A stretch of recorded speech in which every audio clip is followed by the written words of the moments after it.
সালামু আলাইকুম। আজকে আমাদের ফেনীতে বন্যার দ্বিতীয় দিন। একটু জাস্ট দেখেন যে গতকালকে আর আজকের ভিতরে তফাৎটা কি। সব কিছু ভাসতেছে, শুধু আলমারি ভাসতেছে, খাট ভাসতেছে, সব কিছু নিয়ে কি ভয়াবহ পরিস্থিতির শিকার হয়েছি আমরা। আল্লাহই ভালো জানে যে উনি কিসের পরীক্ষা নিচ্ছে, কেনই বা এই অবস্থা হচ্ছে। সব কিছু ভাসতেছে। এক কথাই হইলো যে এখানে কোনো কিছু বাদ নেই। এই যে খাট ভাসতেছে, এখানে গতকালকে ধানের বস্তাগুলো দেখেছিলেন, সব পানির নিচে। এখানে যা ছিল সব পানির নিচে। এই যে সব পানির নিচে। ওয়াশিং মেশিন পানির নিচে, জুতো পানিতে ভাসতেছে। এই যে লাল দেখতেছেন, এটা হচ্ছে আইপিএস ব্যাটারি পানির নিচে চলে গেছে।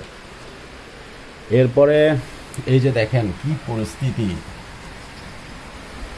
এটা হলো ওয়াশরুমের দরজা, কি অবস্থা। এক কথা হচ্ছে যে সব ভাসতেছে। বর্তমানে এখানে 5 ফিট পানি আছে। ড্রয়িং রুমের অবস্থা, সব ভাসতেছে, কোনো কিছুই বাদ নাই, শুধু সব ভাষার উপরেই আছে। এই যে বিদ্যুতের সুইচ কোথায় এসে দাঁড়াইছে, সব ভাসতেছে, সব সব যা কিছু আছে সব সব ভাসতেছে। আল্লাহই ভালো জানেন যে খাট কোথায়, কি কোথায়, কোনো কিছুর কোনো হদিস নেই। সব কিছু ভাসতেছে। হায় হায়, এখানে তেল, সব ভাসতেছে। কোথায় রাখবো এটা নিজেও জানি না। যেটা এখন আপাতত এটা সরিষার তেল, এটার উপরে উঠে এখানেও রাখার কোনো ওয়ে নাই। হায় হায় হায়। এই যে টেবিল ফ্যান শেষ, বালিশ শেষ,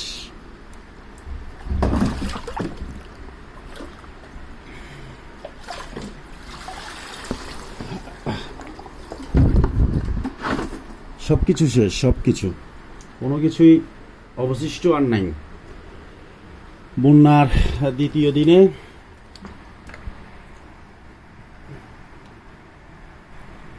কোনো কিছুই অবশিষ্ট নেই। সব এই যে ফ্রিজগুলো দেখতেছেন, সব পানির উপরে। আল্লাহ মালিক। দেখছেন ড্রয়িং রুমের অবস্থা, চলার মতো অবস্থা নেই, সব ভাসতেছে, সব পানির উপরে। পানির নিচে কিছু নাই বললেই চলে। এই যে দেখতেছেন, গতকালকে থেকে আজকে অলমোস্ট 2.5 থেকে 3 ফিট পানি বেড়ে গিয়েছে।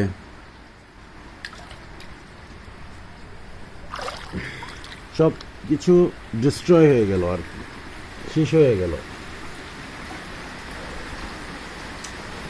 আপনাদেরকে একটু বাইরে দেখাই কি পরিস্থিতি।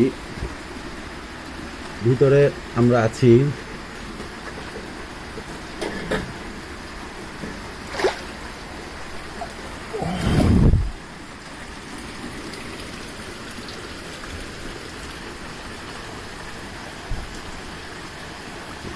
গতকালকে আমার বাইকটা একটু একটু দেখা যেত, যেটা দেখাচ্ছিলাম। গতকালকে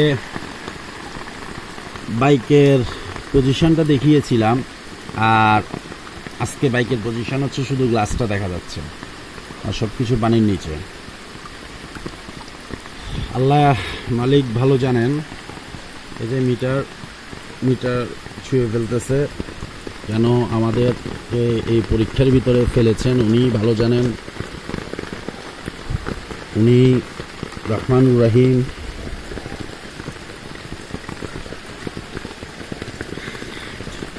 স্মরণকালের সবচেয়ে ভয়াবহ দুর্যোগময় মুহূর্ত আমরা পার করতেছি। এমন বন্যা বাংলার ইতিহাসে আর কোথাও হয়েছে কিনা, বিশেষ করে আমাদের এই অঞ্চলে হয়েছে বলে আমার ৩৮ বছর বয়সে আমি শুনিনি।